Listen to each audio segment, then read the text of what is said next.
All right, welcome back to the channel, everyone. Hopefully you guys are having a great rest of your day, start to your day, whatever time it may be. And we're about to brave the cold. We're taking the Shelby GT350, the ProCharged Shelby GT350, down to Bumbera's Performance so we can get a lot of these leaks taken care of. We have an oil pan gasket leak, we have an oil pressure switch leak, and we gotta go ahead and get it inspected and repaired. So if you guys are excited for the content on the channel, feel free, drop a like on the vid, subscribe to the channel, turn on those post notifications. I got 3 layers on, I got a skull cap, I'm dressed like I'm back home in Chicago. It is 30 out in Texas. This is horrible, ladies and gentlemen.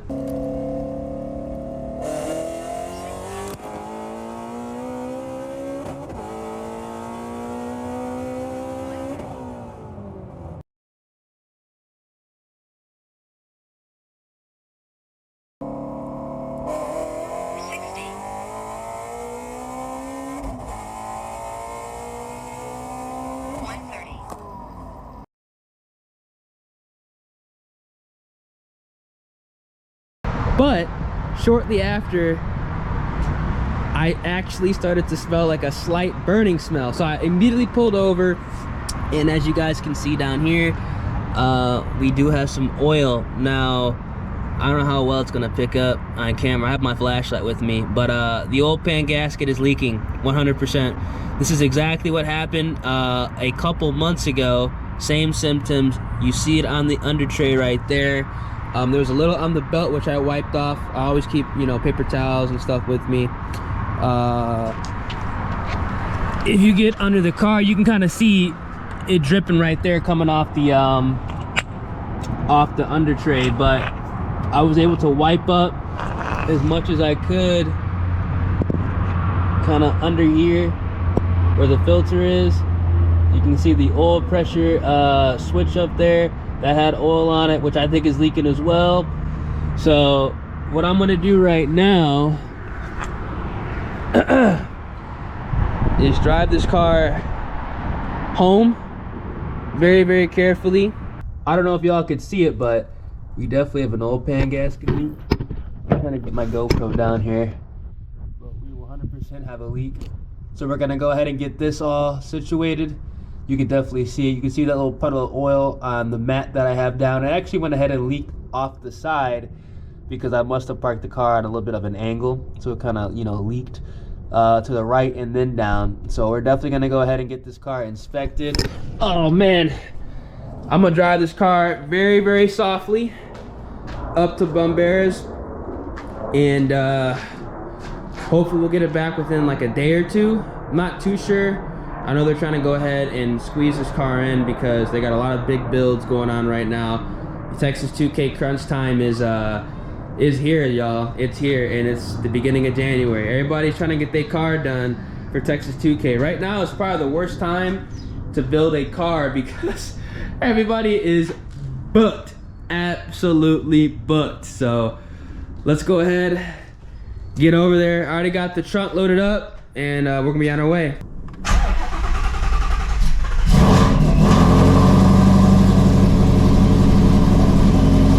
I drove it about a day ago. I didn't turn it on yesterday, but you know, I've been making sure I've been moving the car around. We got the filter right here.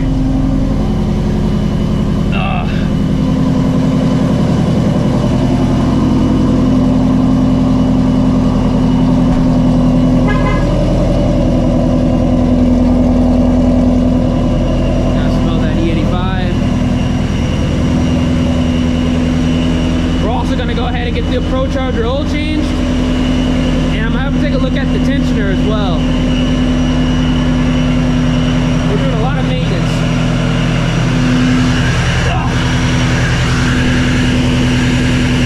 Ooh, yeah, I see it.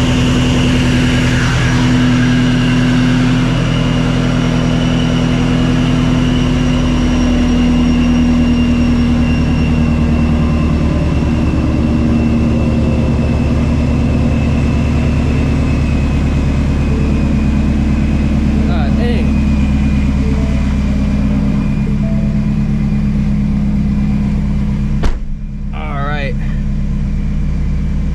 I'm gonna let this car warm up, and then I'll catch y'all on the road. Hopefully we can beat the AM traffic, because I did wake up a little bit earlier today, so I can drop this car off and obviously get back home and do what I need to do throughout the day. So let the car warm up. It is currently,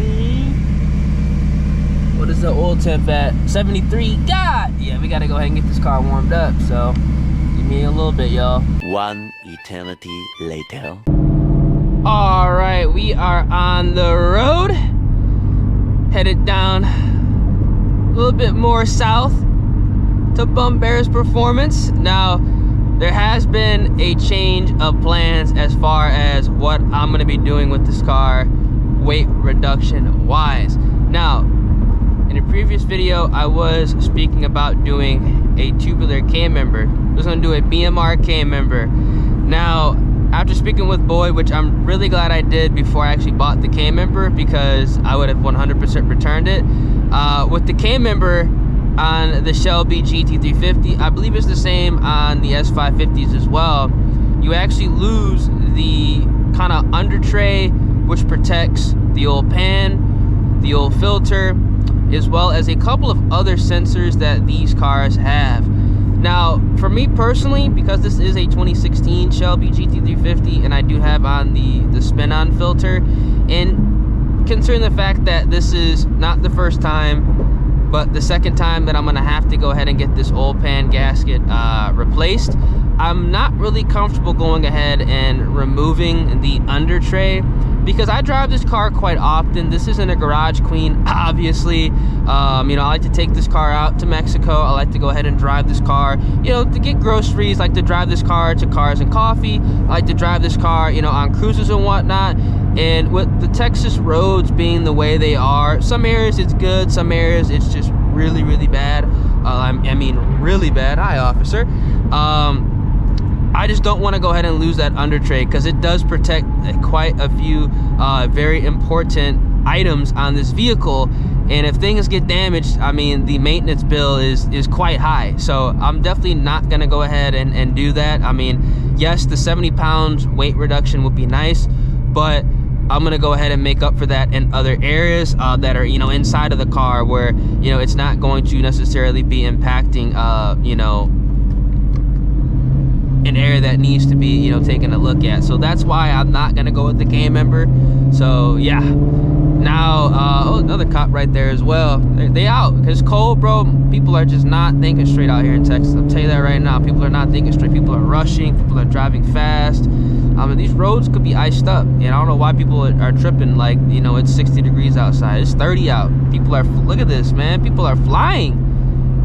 Like, it don't make no type of sense, man. I tell you, people down south don't know what they're doing when the weather gets like below 50 degrees. People just break down, literally. But as far as weight reduction, I am going to be going ahead and doing a an exhaust dump. Now, as far as the dump goes, I'm not going to hack up my current exhaust. I'm actually going to go ahead and get a new X pipe, or preferably find a used one on Facebook. If you are selling a Ford Performance X pipe, or honestly any X pipe, MBRP, I don't care, BBK, if they even make a BBK X pipe for the Shelby GT350, I need a 3-inch X pipe. If you're selling one, hit me up on Instagram, because I'm actually going to be running an X pipe from the headers, gonna put a hanger on it, and I'm just gonna have like the turn down, you know, flare, just so we can shave off some weight, because I know for a fact this stock Ford Performance X Borla catback is heavy as hell. I know for a fact it is heavy. Those mufflers are massive. I know it is heavy. So we're gonna go ahead and shave some weight off there. And I'm also going to go ahead and remove the passenger seat only when, you know, I go out and either test the car or race the car, because I don't like to drive with anybody in the car. I don't want to be responsible for anybody in the car when I'm out, you know, in Mexico. So there's really no reason to have this in here anyway. So I'm gonna be taking this seat out. And also, I really did actually consider going ahead and buying like an aftermarket seat to swap in this car, like when obviously I'm testing it or when I'm racing it, because these Recaros are actually pretty heavy, y'all. Like these Recaros are pretty heavy. These Recaros, both of these in here are 93 pounds, which is insane. I did not realize that these Recaros are that heavy. I thought these were like 30-pound seats in all reality, because I had Corbau's in my black 2 valve, and those are I believe those are like 20 something pounds, like 21 pounds or something like that. No, those are like 17-pound seats or something like that. And these are literally like 40-pound plus seats, which is crazy. But at the same time, it is a factory spec Recaro Shelby GT350 seat, and obviously the factory spec stuff is going to be on the heavier side because it's made with different material, arguably higher quality. These seats, I mean, they're amazing, they're awesome. I'm definitely not going to get rid of them. Same thing with the exhaust. I'm just going to take it off the car when I am going to be like running it, just so I can go ahead and get some weight reductions, because I'm not going to be doing a tubular cam member. But that's going to be the weight reduction I'm going to be doing with this vehicle. I should be able to save off at least 150 pounds at least, because I mean, one seat's over 40 pounds, and then, you know, that cat back is probably going to be, oh man, what? I'm telling you that cat back's like over 70 pounds. I'm telling you that right now. Oh, it's probably not actually. Well, actually, you never know. You never know. You never know. We'll see. It's probably like 60 pounds. I guarantee it. The full cat back, probably 60 pounds. Because you gotta remember, I'm gonna remove the 40 pounds in the seat. Let's say 60 with that cat back, 50 at most, because I know that's not light whatsoever. And then I'm gonna be removing roughly 20 pounds with this seat, obviously going ahead and accounting for the replacement seat. That's a lot of weight, y'all. That's like 120, let's say 120. I think I'm gonna shave up about 120 to 150 pounds just by doing this, I believe. We'll see though. I'm obviously gonna go ahead and take this car to a cat scale to weigh it, to see how much it drops, but I'm thinking it's gonna be around 120 to 150 pounds. 110%. 110%. I forgot to add this video, really important. I did go ahead and pick up some new tires. They should be here actually tomorrow or Friday, depending on when I get this car back. Hopefully I can get the car back, let's say like tomorrow night, or maybe Friday, sometime Friday, and I'm able to go ahead and mount up the new tires on the welds. I did go with actually Mickey Thompson ET Street R's. I went ahead and went with an ET Street R. I was gonna go with the Mickey Thompson ET Street SS's, but I decided to go with the R's after playing around in the Tremec transmission calculator. The ET Street R's that I did go for are gonna be the 305 45 18. The ET Street SS's that I was gonna go for were gonna be the 305 40 18 now. So we're gonna be going from a 27-inch tall tire to a 29-inch tall tire, but the ET Street R's are a little bit lighter than the ET Street SS's. And after playing around in the Tremec calculator, my fourth gear is now going to top out at 155 mile an hour, as opposed to right now it tops out at 145 mile an hour. So we're going to be picking up 10 mile an hour on the big end, which might not sound like a lot, but trust me, it's massive if we're talking about, you know, rolling and doing, you know, roll races and stuff like that. And second gear at 5800, because that's roughly where this car is right now with this tire setup, it's going to be going from roughly like 57, 58 right now. It's going to be at I believe like 56 with that 29-inch tall tire. Obviously it's not going to be exactly accurate on the website, but I do actually, no, excuse me, 58 mile an hour is like 59 right now with this setup. With the ET Street R, it's going to be like 57, I believe. But again, we will be able to find out for sure when we get the tires on here, because it's not going to be 100% accurate. You know, the satellite, you know, speed, you know, with the draggy is different. Obviously, you know, looking on the car speedometer potentially is going to be thrown off because of the larger tire size. So we're going to see exactly how this car gets down with that 29-inch tall tire. I'm expecting it after a light burnout to be able to hook second gear, because right now there's absolutely no way that I can hook second gear. I think we'll be able to hook second gear up quite well with this tire. So hopefully, you know what I'm saying, we can go ahead and get some new 60 to 130 data, and we're also going to be able to get some 100 to 150 data, because I can hit 150 in fourth gear. Previously I have to go into fifth, and obviously I'm not going to shift into fifth. You know, I'm trying to do a 100 to 150. It's going to drastically slow down the time, but since I can just ring it out in fourth gear now, we can go ahead and get that information. Now we are running into some traffic, so that is my cue to catch you guys when we get closer to the shop, because this is probably going to be a really slow and long drive. So yeah, I'll catch you guys when we get up there. All right, we are about to pull up. Man, that was a long journey. There was some traffic, man, but not too bad, not too bad. It's cold. It is cold, y'all. It's not even 40 degrees yet. Jesus.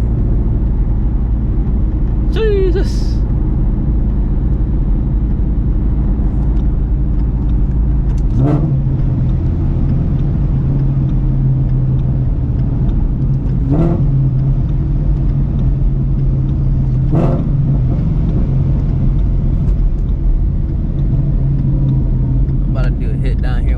Car back. Actually, no, I won't. Depending if I get it back this week, no, I won't. I'll take that back, because I'm gonna have to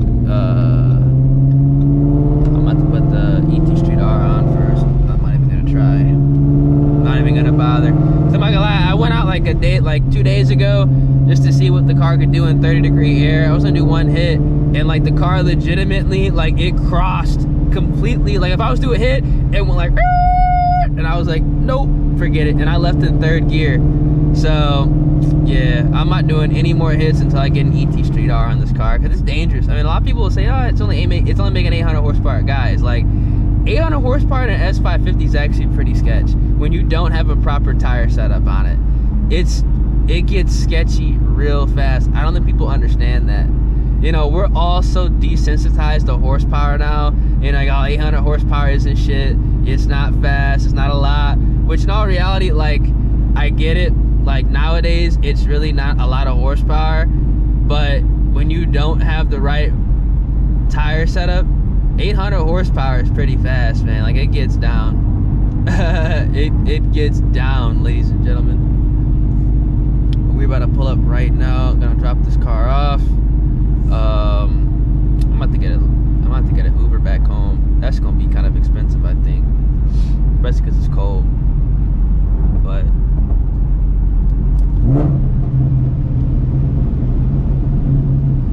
I had to go ahead and leave early as hell today.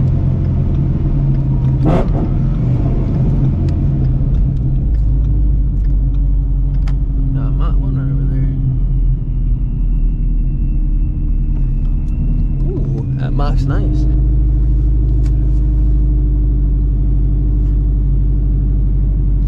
Ugh. Man, that Mach's nice. Alright, so I just dropped the car off, waiting for my lift. And this Mach 1's pretty badass.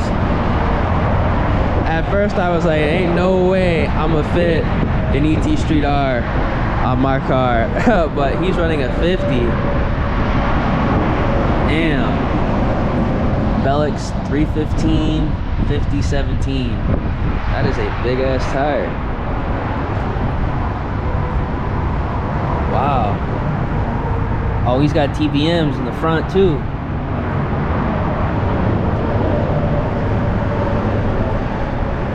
This is badass right here. What is this, a 15? That's gotta be a 15. You know, this car gets down. Damn. Hold on. Yeah, TBM's in the back. This shit's sick. That's badass.